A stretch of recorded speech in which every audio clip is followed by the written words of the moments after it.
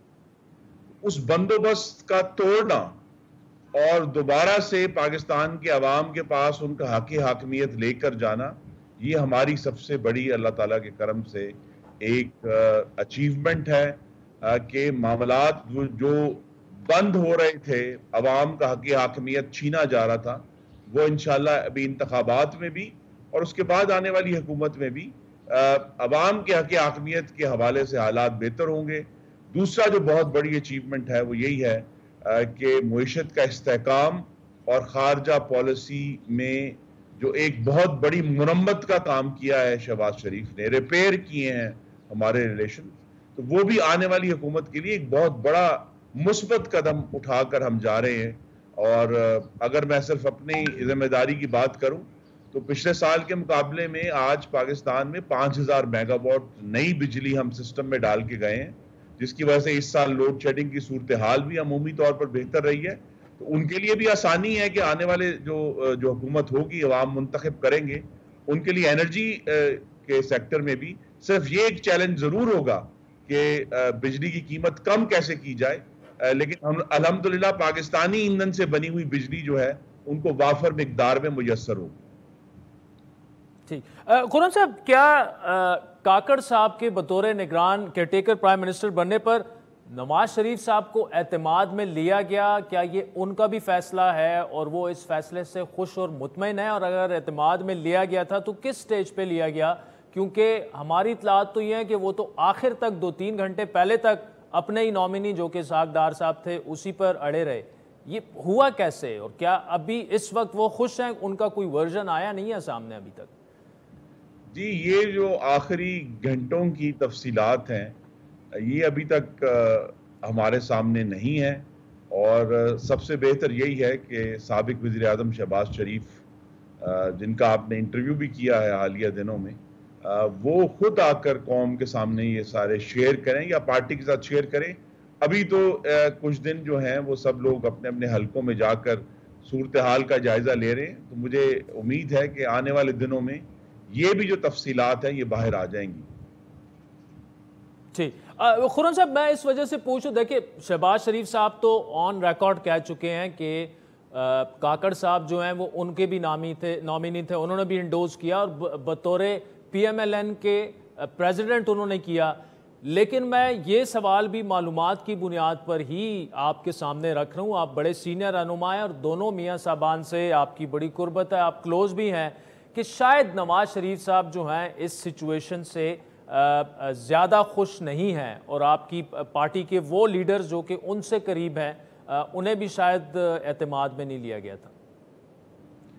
جی دیکھیے، کاکڑ صاحب کا نام شاید چند لوگوں کے سامنے تو آ گیا ہو پہلے، لیکن ہم سب کے لیے حیرت کا باعث تھا، کیونکہ اس سے پہلے تو جو بلوچستان کے سابق وزیر اعلیٰ ہیں ڈاکٹر مالک، ان کا نام لیا جا رہا تھا، یا اسحاق ڈار صاحب کا نام فیلڈ میں تھا.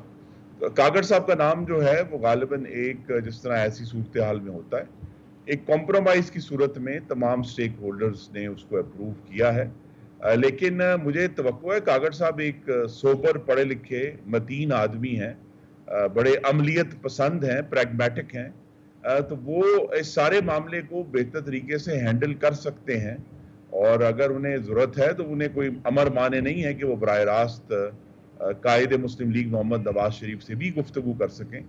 نواز شریف بھی سٹیک ہولڈر ہیں پاکستان کی آنے والی انتخابی سیاست میں، تو بلکہ جو نگران وزیر اعظم ہیں انہیں سب سے بات کرنی چاہیے. ٹھیک. خرم صاحب، کاکڑ صاحب بے شک ان کی ذہانت پہ یا وہ جتنے پریگمیٹک اور پریکٹیکل پولیٹیشین وہ رہے ہیں اس میں کوئی دو رائے نہیں ہے، لیکن جب سے وہ بنے تو ان خدشات کو تقویت دی جا رہی ہے، ان میں وزن پیدا کیا جا رہا ہے کہ شاید یہ پورا معاملہ جو ہے یہ اب الیکشنز نہیں ہوں گے، 2 سال کا کوئی پلان آ چکا ہے، یہ پورا تو یہ خدشات جو ہیں یہ خود پی ایم ایل این کے اندر بھی ہیں, پیپلز پارٹی کے اندر بھی ہیں, ہماری بھی جتنی آپ کے قائدین سے بات ہوتی ہے, کیوں یہ خدشات کاکڑ صاحب کی نامزدگی کے بعد جو ہیں وہ بڑے ہیں, یا یہ ایک امپریشن ہے تو آپ زائل بھی کر سکتے ہیں اس کو؟ جی, سیاست مستقل جد و جہد کا نام ہے. کاکڑ صاحب اب چونکہ حلف اٹھا چکے ہیں, اگر ہمیں یہ محسوس ہوگا کہ انتخابات میں ایک غیر ضروری اور انجسٹیفائڈ تاخیر ہو رہی ہے, تو پھر پاکستان کی جمہوری جماعتیں اکٹھی ہوں گی اور اس بات کا مطالبہ کریں گی کہ انتخابات پر ہوں. ہم کسی بھی ایسے بندوبست کے اوپر تصدیق کی مہر نہیں لگائیں گے جو آئین میں ایک دراڑ پیدا کرے. جو اس سال کے آغاز سے ہوا ہے اس میں بہت ساری معاملات پاکستان کے وفاق کے تھے, وفاق کو اکٹھا رکھنے کے تھے, انتخابات کو پریجوڈس نہ کرنے کے حوالے سے تھے. لیکن اب جب کہ تمام ارینجمنٹس موجود ہیں, ہماری حکومت جانے سے پہلے الیکشن کمیشن کو جو ہم نے ٹوٹل پیسے رکھے تھے الیکشن کے لیے, اس تقریباً 50% سے زائد جو ہیں وہ انہیں ریلیز کیے جا چکے ہیں. تمام جو سیکیورٹی فورسز ہیں ان کی طرف سے یقین دہانی موجود ہے. تو ہم سب کا بھی اب یہ ایک فرض بن گیا ہے, چاہے ہم ابھی حکومت سے نکلے ہوں, ہم اس بات کو یقینی بنائیں کہ الیکشن کمیشن کے حوالے سے کوئی تاخیر نہ ہو. اور یہ بار بار یاد کرانا پڑتا ہے کہ جو نگران وزیر اعظم ہیں ان کا الیکشن کروانے میں جو کردار ہے وہ انتہائی محدود ہے. اصل ساری ذمہ داری الیکشن کمیشن کے کاندھوں پر ہے. خرم صاحب, جاتے ہوئے یہ جو میں پرسنلی یہ سمجھتا ہوں کہ آپ کی پارٹی کے پوائنٹ آف ویو سے بات کی جائے کہ اگر نواز شریف صاحب 1.5-2 مہینے پہلے آ جاتے, شاید معاملات جو ہیں وہ زیادہ آپ کے کنٹرول میں ہوتے, اور جتنا وہ ان کے آنے میں تاخیر ہوگی آپ کو سیاسی کاسٹ جو آپ نے پے کیا وہ بھی بڑھتی جائے گی اور سیاسی نقصان زیادہ ہوتا جائے گا. جی, تو اسی لیے ہم سب نے ان سے استدعا بھی کی ہے کہ وہ اگلے مہینے کے وسط یا تیسرے ہفتے میں پاکستان واپس تشریف لے آئیں, اپنے آپ کو اسلام آباد ہائی کورٹ کے سامنے پیش کریں, اور جو ان کی اپیل بڑی دیر سے پینڈنگ ہے اس کا فیصلہ آئے.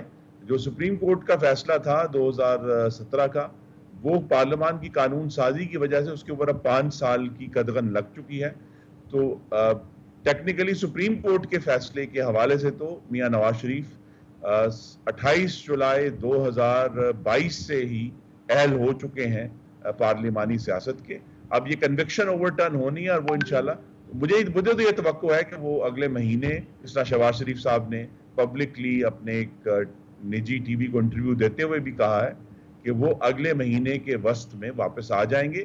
جو خدشات ہے اپنی جگہ پر ہے, سیاست میں ٹائمنگ بڑی اہم ہے, لیکن مسلم لیگ نون کی انتخابی سیاست جو ہے وہ نون کا جو ہمارے ساتھ نام لگا ہوا ہے انہی سے ہے, اور وہی آئیں گے تو قوم کو ایک نئی راہ دکھائیں گے. خرم دستگیر صاحب, نائب صدر پاکستان مسلم لیگ اور سابق وفاقی وزیر برائے توانائی, ہم موجود تھے. ناظرین, وقت ہوئے چاہتا ہے ایک بریک کا, جس کے بعد بلوچستان عوامی پارٹی کے سینئر رہنما سابق وزیر اعلیٰ بلوچستان جام کمال صاحب ہمیں جوائن کریں گے. وہ پچھلے 2 دنوں سے ملاقاتیں بھی کر چکے ہیں کیئر ٹیکر پرائم منسٹر کے ساتھ, اور سی ایم بلوچستان کا فیصلہ ابھی تک کیئر ٹیکر کا نہیں ہو پایا, اس میں بھی وہ کافی بڑے پرویکٹیو انداز میں آگے پیچھے ہو رہے ہیں. کیا معاملات ہیں ان سے پوچھیں گے بریک کے بعد.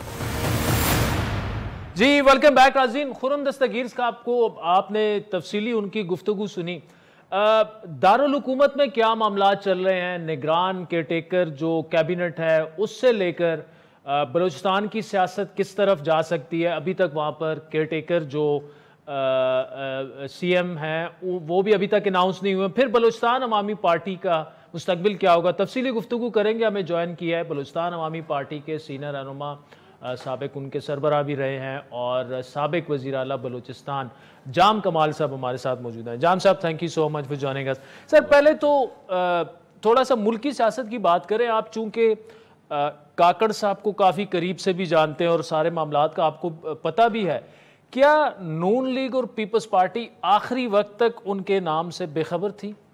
یقینی طور پہ جب بھی ہم کیئر ٹیکر کی بات کرتے ہیں جی تو عموماً یہی سیاسی پارٹیز کی طرف سے اور ملکی بہت سارے تجزیہ نگار کہتے ہیں کہ جی ایسا بندہ ہونا چاہیے جو اگر سو کالڈ اس کی افیلیشنز کوئی پولیٹیکل ہے بھی ہیں تو ایکٹیویٹ یا کوئی پوزیشن یا کوئی عہدے پہ یا منسٹری پہ ایسا بندہ نہ ہو.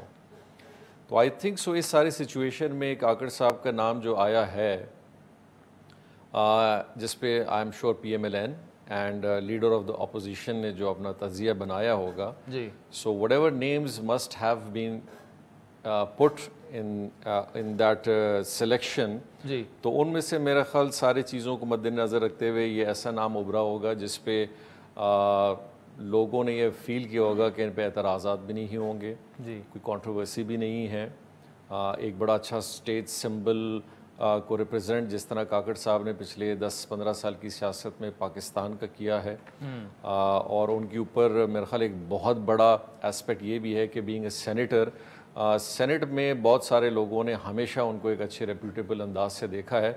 سو I think so the political people who have decided this name, تو ان سارے چیزوں کا تجزیہ لگا کے I think so they came up with a solution. اچھا جان صاحب, کہ آپ کے لیے سرپرائزنگ تھا یا ایک دن دو پہلے تو پتہ ہوگا, آپ تو ان کی پارٹی کے سربراہ بھی رہے ہیں؟ نہیں, to me it was a surprise also, and I think so سب کے لیے بڑا سرپرائز اس لیے ایسا تھا کہ میں تو ویسے بھی ملک سے باہر تھا, آئی کیم, اور جب اسلام آباد میں نے ویسے ہی آنا تھا, پھر کوئٹہ کی طرف جانا تھا, جی تو کاکڑ صاحب کے ساتھ جیسے آپ نے پہلے کہا کہ وابستگی ایک بہت بڑی پرانی ہے, جی لیکن یہ بات ضرور ہے کہ اس دفعہ لیڈر آف دا ہاؤس نے اور لیڈر آف دا اپوزیشن نے اور باقی لیڈران نے جس انداز میں نیمز کو کم ڈسکلوز طریقے سے رکھا گیا, تو اس میں ایک سسیکس بڑی سٹوری بنی, اور شاید یہی وجہ تھی کہ کاکڑ صاحب کا نام بالکل آخر میں سے کو اچھا ڈاکٹر مالک صاحب کا نام بھی چلا, وہ بھی آپ کے صوبے سے ہیں, سابق سی ایم رہے ہیں,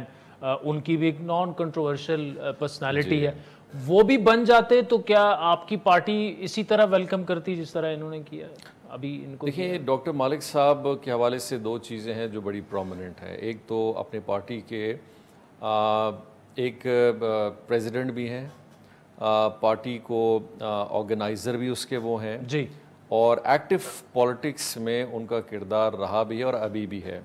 سو ایک ایسی پرسنالٹی کے لیے کیئر ٹیکر کے اندر آنا میرے خیال شاید ان کی اپنی چوائس بھی نہیں ہوتی, کیونکہ انہوں نے ایکٹیو پالیٹکس اپنی پارٹی بھی کرنی ہے. تو آپ امیجن کریں کہ آج ڈاکٹر مالک صاحب ہوتے جی, تو نیشنل پارٹی, کیونکہ حاصل بزنجو صاحب ایک زمانے میں مرحوم تھے تو ان کی بڑی ایکٹیویٹی تھی, تو وہ نام آپ پھر بھی کہہ سکتے تھے, لیکن ڈاکٹر صاحب ایسے ایک ورکر ہیں پارٹی کے جو ہمیشہ فیلڈ میں جاتے ہیں, پارٹی ورکرز کے ساتھ ہوتے ہیں, پارٹی کو ایکٹیویٹ کرتے ہیں. تو مجھے لگتا ہے کہ شاید ڈاکٹر صاحب اس پروپوزل کو خود بھی ریفیوز کرتے ہیں.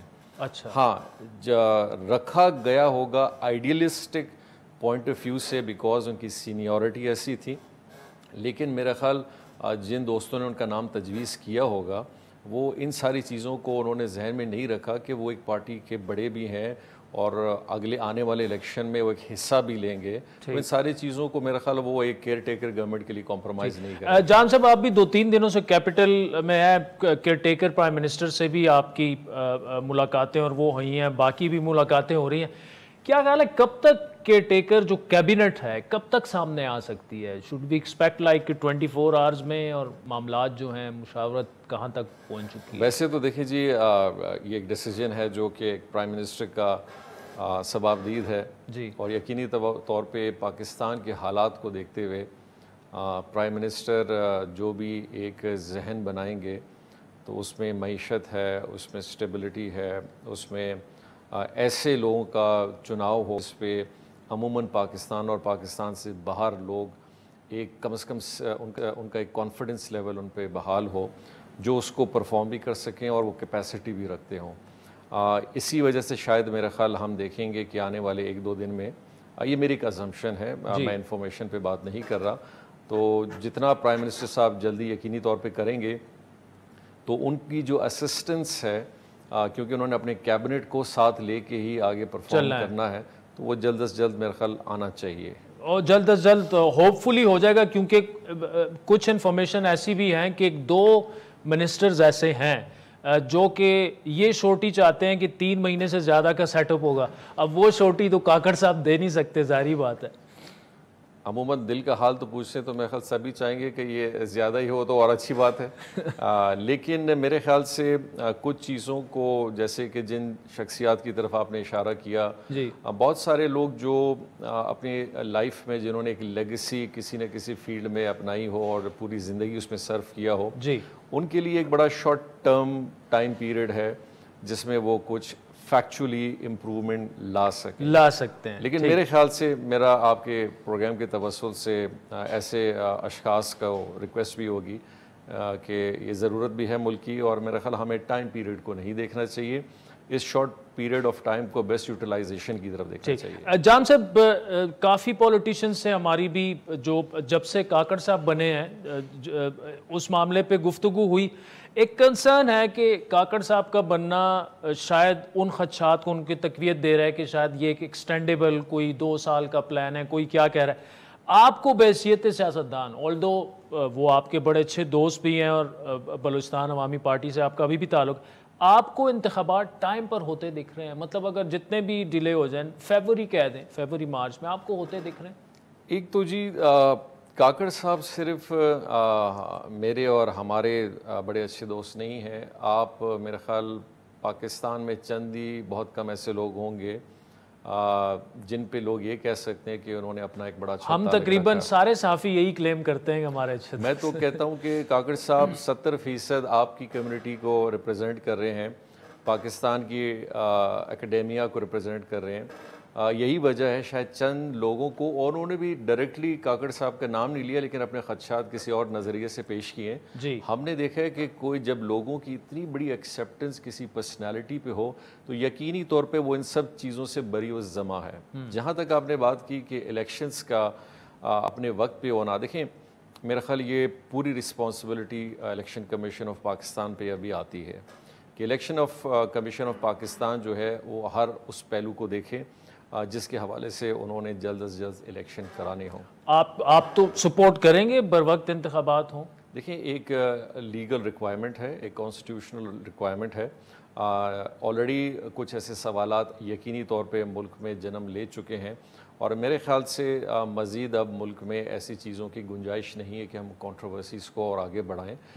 تو میرا خیال ہے اب یہ ذمہ داری الیکشن کمیشن آف پاکستان کی ہے کہ وہ اپنی ساری کیپیسٹی کو بروئے کار لاتے ہوئے جو کہ ریکوائرمنٹ ابھی ہے, ڈیلیمیٹیشن کی ہے, سینسس کو پائل اپ کر کے ایک ڈیلیمیٹیشن کی صورت میں لانا ہے, اس پہ وہ جلد از جلد کام کریں.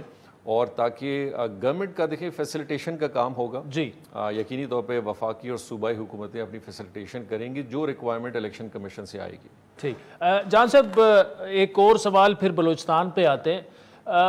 کچھ عرصے میں ایک خبر چلی کہ آپ جو ہیں وہ نون لیگ میں باقاعدہ شمولیت اختیار کر رہے ہیں, ابھی بھی ارادہ وہی ہے؟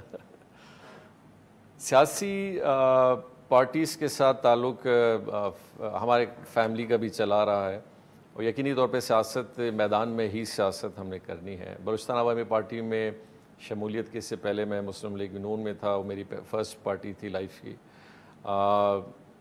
لیکن بڑا افسوس ہوا ان پچھلے 2-3 سالوں میں ہم نے اپنی ہی پارٹی کو بڑا کمزور ہوتے ہوئے دیکھا, اور محسوس کر رہے ہیں کہ شاید ہماری پارٹی خود بھی کچھ ایسے چیزوں کے حوالے سے ذمہ داری نہیں دکھا رہی جو کہ دکھانی چاہیے. آپ کی بلوچستان عوامی پارٹی؟ بلوچستان عوامی پارٹی اب پاکستان کی سیاست میں دیکھیں کوشش ہماری ہمیشہ سے رہی ایک پازیٹیو اور ایک ڈیولپمنٹ کی سیاست ہم بلوچستان کے حوالے سے کریں, کیونکہ یقینی طور پہ بہت سارے لوگ ہیں جو نظریے کو بہت فوقیت دیتے ہیں اور ان کے نظریے میں ان کا پارٹی کا ایک مینیفیسٹو ہے. ہمارا نظریہ جو ہم خیال بڑے دوست ہیں, ہم نے ہمیشہ یہی رکھا ہے کہ ہم جب تک بلوچستان میں صحیح قسم کی محرومیوں کو دور نہیں کریں گے, جس میں بہت ساری چیزوں کے پہلو ہیں, ترقی بھی ہے, لوگوں کی ایک فیل آف اونرشپ بھی ہے, پولیٹیکل بھی ہے, بہت سارے ایسے ایشوز ہیں جن کو باقی پارٹیوں نے اجاگر کیا ہوا ہے. تو میں نے دوستوں کے ساتھ, چونکہ آلریڈی ہمارے کچھ دوست ہمیں چھوڑ کے جا بھی چکے ہیں, ہم بھی اپنے دوستوں کے ساتھ مشاورت میں ہیں, اور میری ملاقاتیں بھی ہوئیں, محترمہ مریم نواز صاحبہ سے ہوئی, آصف علی زرداری صاحب سے ہوئی, فضل الرحمان صاحب سے بھی ہوئی. تو ہم کوشش میں ہے کہ انشاءاللہ کوئی اچھا ذہن بنے اس ذہن سے انشاءاللہ آگے کی طرف بڑھیں گے جس میں ہم اپنے صوبے کے لیے کچھ کر سکیں. یعنی یہ ایکسپیکٹ کیا جا سکتا ہے کہ باپ سے زیادہ چانسز اس کے ہیں کہ آپ کہیں مین سٹریم پارٹی سے ہی الیکشن لڑیں؟ ممکنہ طور پہ. ممکنہ طور پر. میری اطلاعات یہ تھی کہ آپ کے تقریباً نون لیگ سے معاملات طے پہنچ گئے. چلیں آگے بڑھتے ہیں. بلوچستان نگران وزیر اعلیٰ بلوچستان ابھی تک فیصلہ نہیں ہو پایا اور آج رات 12 بجے تک کا ٹائم ہے. کیا ایکسپیکٹ کیا جا سکتا ہے؟ آپ سمجھتے ہیں کہ ہو جائے گا معاملہ یا پارلیمانی کمیٹی میں نہ چلا جائے؟ موجودہ صورتحال کو دیکھتے ہوئے میں نے دیکھا ہے کہ پچھلے 2 سال میں تو بلوچستان میں ہم نے ایک ہی پلیٹ فارم دیکھا ہے کہ سب لوگ مشترکہ طور پہ حکومت کے ساتھ ہیں. جی. چونکہ جب میرا عدم اعتماد کی تحریک آئی تھی تو BNP مینگل اختر مینگل صاحب اور JUI نے مشترکہ طور پہ اکٹھا ہوئے اور ہمارے کچھ BNP کے عناصر تھے ان کے ساتھ مل BAP کے لوگ تھے ان کے ساتھ مل کے عدم اعتماد کی تحریک لائی. پھر ہم نے دیکھا خٹک صاحب آئے, چیئرمین سینٹ صاحب آئے, تو یہ پہلی حکومت ایسی بلوچستان کی 2 سالوں میں چلی جس میں تقریباً 65 کے 65 لوگ حکومت میں ہی تھے. اب ان 65 لوگوں کو خوش کرنا, ان سے ایک شخص کا نام آنا جس کے اندر 8 سے 10 پارٹیاں موجود ہیں, ایک بہت بڑا مشکل ٹاسک ہے. 5-6 نام چل رہے ہیں میرے خیال وہ شاید بڑھ گئے ہیں. اچھا, ابھی بڑھ گئے شاید اسی لیے مشکلات ہو رہی ہیں. لیکن آج تک تو میرے خیال اس کا فیصلہ ہو جانا چاہیے. جس پہ میں نے ابھی حالیہ میں خود ایک سوشل میڈیا میں کلپ دیکھی تھی جہاں لیڈر آف دا اپوزیشن اور لیڈر آف دا ہاؤس دونوں بیٹھے ہیں اور وہ ایک کا تعلق JUI سے ہے اور دوسرے کا تعلق بلوچستان عوامی پارٹی سے اور اس کے صدر بھی ہیں. تو اب یہ ڈیپینڈ کرتا ہے کہ یہ دونوں مشترکہ نام کون سا دیتے ہیں, 1 دیتے ہیں, 3 دیتے ہیں, 4 دیتے ہیں, کیونکہ زیادہ دیں گے تو پھر اس نے پارلیمانی کمیٹی کے پاس جانا ہے اور انہوں سے بھی اگر فیصلہ نہ ہو تو الیکشن کمیشن کی طرف جائے گا. لیکن میں امید رکھوں گا جس طرح ہم نے ایک اچھا طریقہ کار دیکھا جو سندھ میں ہوا جسٹس باقر صاحب کا, تو بلوچستان میں بھی کم از کم اتنی سینسیبلٹی کے ساتھ یہ فیصلہ ہونا چاہیے. ویسے ایک out of the box solution ہے, سنجرانی صاحب PM تو نہ بن سکے ادھر CM بنا دیں. یہ ایک تجویز ہے, آپ دے سکتے ہیں ان کو. وہ ویسے ہی مارچ میں تو ریٹائر ہو رہے ہیں نا. دیکھیں جہاں تک چیف منسٹر بلوچستان کا تعلق ہے, یقینی طور پہ یہ ایک ایسا فیصلہ ہے جس سے بہت ساری چیزیں وابستہ بھی ہوتی ہیں. جی. اور ہم کوشش کریں گے کہ لوگ اس چیز کو دیکھیں, بلوچستان عوامی پارٹی کے موجودہ لوگ ہوں, باقی پارٹیز کے بھی ایسے لوگ ہوں, کوئی ایک ایسے شخص کا نام آئے جس پہ کوئی کنٹروورسی نہ ہو, جس پہ لوگوں کا اعتراض نہ ہو اور جس پہ لوگوں کا ٹرسٹ بھی ہو. سنجرانی صاحب کی آپ نے بات کی تو میرے خیال بینگ چیئرمین آف سینٹ ایک بہت ہائی پروفائل پوزیشن پہ موجود ہیں اور مزید مارچ تک مزید ٹائم ہے تاکہ وہ اپنی ذمہ داریوں کو پوری طریقے سے یوٹیلائز کرتے ہوئے پھر انشاءاللہ اگر انہوں نے سیاست میں حصہ لینا ہے تو اگلا الیکشن ڈیفینیٹلی وہ یہ بھی دیکھنے کو مل سکے گا کہ جام کمال صاحب اور سنجرانی صاحب کا مقابلہ ہے CM بلوچستان کے لیے. نہیں سر تھینک یو جام صاحب, جام کمال صاحب موجود تھے. ناظرین وقت تو چاہتا ہے ایک بریک کا, جس کے بعد جسٹس ریٹائرڈ مقبول باقر صاحب نگران وزیر اعلیٰ سندھ تقریباً وہ بن چکے ہیں, وہ ہمارے ساتھ ہوں گے ہمارے ساتھ.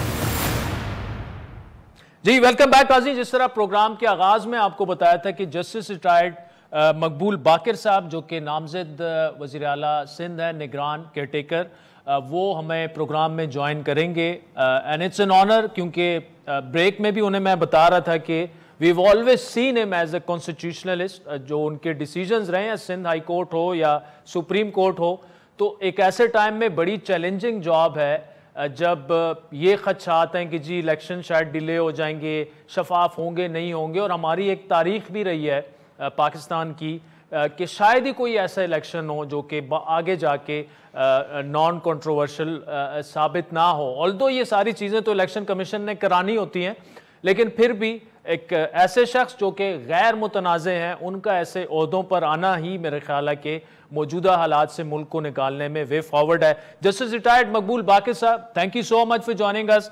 سر پہلے تو آپ یہ بتائیے گا کہ جو میں یہ باتیں کر چکا ہوں, how do you feel about it? مطلب اٹس اے چیلنجنگ جاب اور ایسی جاب ہے کہ جو بندے کو کنٹروورشل بھی بنا سکتی ہے. مختلف لوگوں کے مختلف سٹیکس ہوتے ہیں. How do you feel about getting on the job and that will be very soon? Certainly اس میں تو کوئی شک ہی نہیں ہے کہ بہت ہی چیلنجنگ جاب ہے. نمبر 1.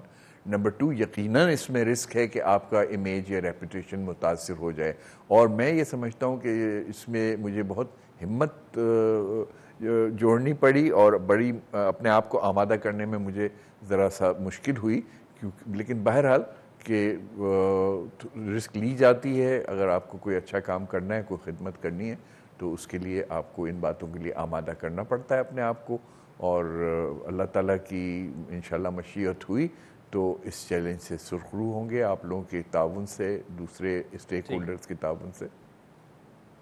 مقبول باقر صاحب, ظاہری بات ہے ایک آسان فیصلہ نہیں تھا آپ کے لیے. ایک تو کیا آپ کو کنونس کرنے میں اپوزیشن لیڈر اور وزیر اعلیٰ سندھ صاحب نے کچھ کردار ادا کیا, یا کنونسنگ فیکٹر آپ کے کیا تھے؟ کیونکہ جس طرح میں نے بھی کہا اور آپ نے جواب بھی اسی طرح دیا کہ کنٹروورسیز کی طرف بھی بات جا سکتی, اور پھر بندے کا اگر اتنا صاف شفاف کیریئر رہا ہو تو ایسے ڈیسیجنز لینے میں 3-4 مہینے کے لیے بننے میں, اتنی سخت جاب کرنے میں مشکلات ہوتی ہیں ایسا ڈیسیجنز لینے میں. بالکل یقینی طور پہ مشکلات ہوتی ہیں.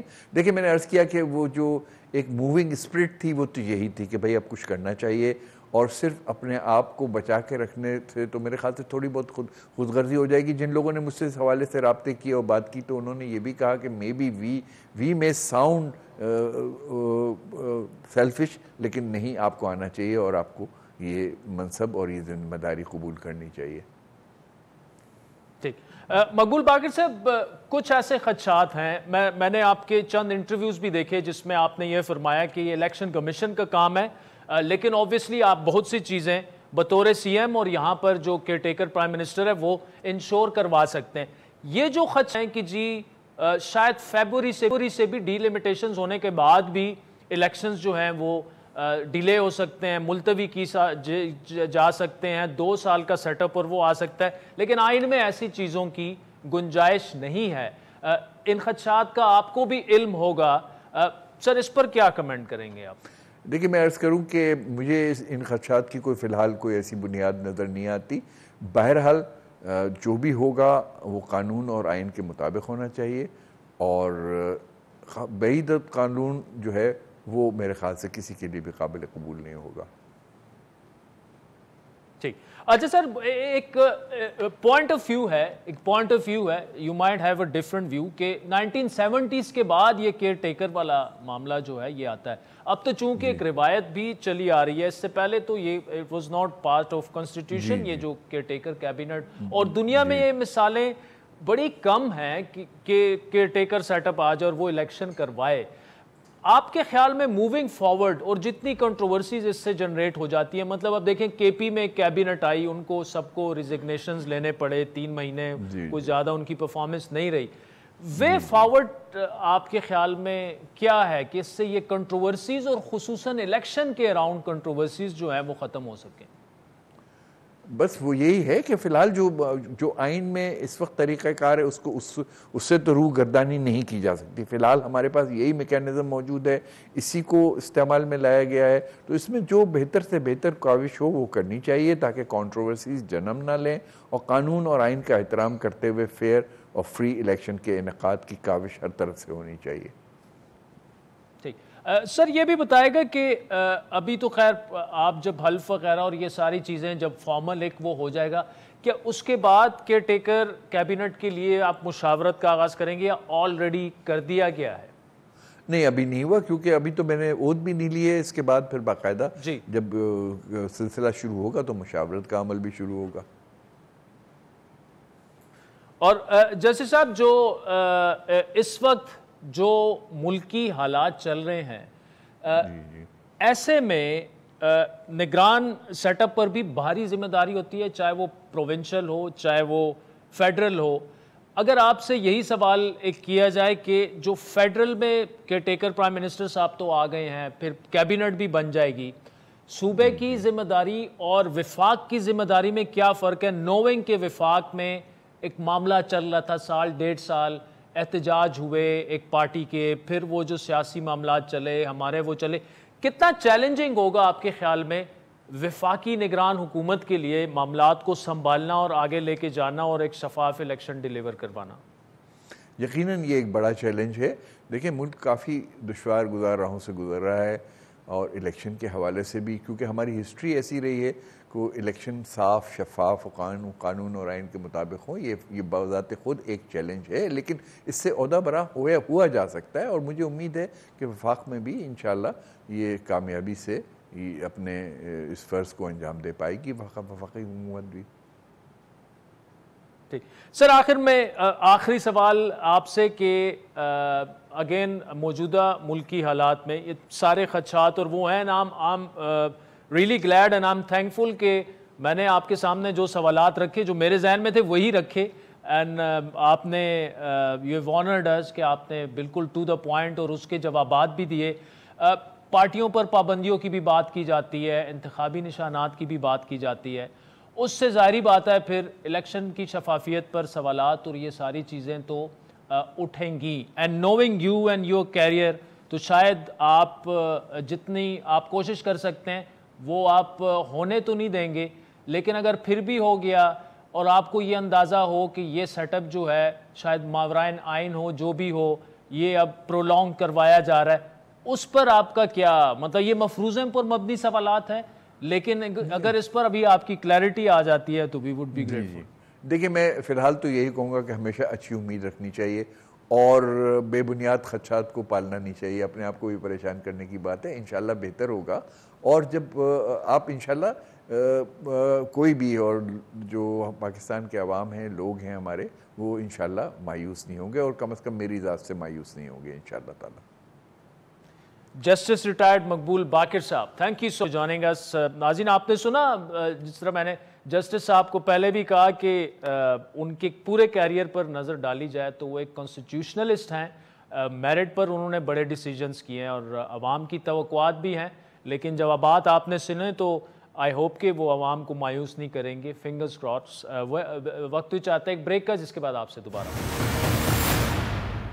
ویلکم بیک ناظرین. آج بھارت اپنا یوم آزادی منا رہا ہے, لیکن کنٹرول لائن کی دونوں جانب اور دنیا بھر میں مقیم کشمیری آج یوم سیاہ منا رہے ہیں. آج کے روز پوری مقبوضہ وادی میں شٹر ڈاؤن ہڑتال ہے. سری نگر کے علاوہ ہندواڑہ اور پونچھ سمیت کئی اضلاع میں کشمیری عوام نے سیاہ پرچم لہرائے, بلکہ کل پاکستان کی یوم آزادی پر پاکستانی پرچم بھی لہرائے گئے. کشمیریوں کا شدید رد عمل دیکھ کر مودی سرکار نے وادی میں انٹرنیٹ سروسز بند کر کے کرفیو نافذ کر دیا ہے. انڈیا نے گزشتہ 70 ایئر 7 دہائیوں سے زیادہ عرصے سے کشمیر پر غاصبانہ قبضہ جما رکھا ہے, جس کے خلاف انڈیا کے یوم آزادی کو ہر سال لائن آف کنٹرول کے دونوں اطراف کے کشمیری یوم سیاہ کے طور پر مناتے ہیں. آزاد جموں کشمیر کے تمام چھوٹے بڑے شہروں میں انڈیا کے خلاف احتجاج کیا جاتا ہے. یوم سیاہ منانے کا مقصد انڈیا کے 5 اگست 2019 کے مضمون اقدام کے خلاف اپنا احتجاج ریکارڈ کروانا ہے. بھارت نے بین الاقوامی سطح پر تسلیم شدہ ریاست جموں کشمیر کی خصوصی حیثیت تو ختم کر دی, لیکن کشمیریوں پر بھارتی مظالم کی داستان کا آغاز جو تھا وہ بہت پہلے ہو چکا تھا, جس کے بعد وہ مزید بڑھا. آج بھی انڈین سرکار جو ہے وہ انتہائی تیزی سے مقبوضہ کشمیر میں غیر کشمیروں کی آباد کاری کے اپنے ایجنڈے کو آگے بڑھا رہی ہے, اور اسی مقصد کو حاصل کرنے کے لیے کشمیریوں کے گھروں کو بلڈوزروں سے منہدم کیا جا رہا ہے. رواں برس مارچ میں ایمنسٹی انٹرنیشنل کی برطانوی جو نمائندہ ہیں آسٹرچ لائچ نے انڈیا سے مطالبہ یہ کیا کہ وہ مقبوضہ کشمیر میں کشمیریوں کو اپنے گھروں سے محروم کرنے اور ان کے گھروں کو گرانے کا سلسلہ بند کرے. ان کے بقول مقبوضہ جموں کشمیر میں بھارت انسانی حقوق کی خلاف ورزیوں کا جو سلسلہ برسوں سے جاری رکھے ہوئے ہے یہ اس کی بدترین شکل ہے, جس سے آج کشمیری دوچار ہیں. دوسری جانب اقوام متحدہ کی قراردادوں کے باوجود بھارت کشمیریوں کو ان کا حق خود ارادیت دینے کو کسی صورت تیار نہیں. جائزہ لیا جائے تو خود کو سیکولر کہنے والے بھارت میں انسانی حقوق کی صورتحال انتہائی مخدوش ہے. عالمی اداروں نے بھارت کو اقلیتوں سمیت بہت سے طبقات کے لیے خطرناک ملک قرار دیا ہے. امریکی کمیشن برائے مذہبی آزادی کی جاری کردہ رپورٹ کے مطابق انڈیا میں مسلمانوں اور دیگر اقلیتوں پر ہندو انتہا پسندوں کے مظالم میں خطرناک حد تک اضافہ ہو چکا ہے. رواں برس ہی برطانوی جریدے ہیرلڈ نے نام نہاد برطانوی جمہوریت میں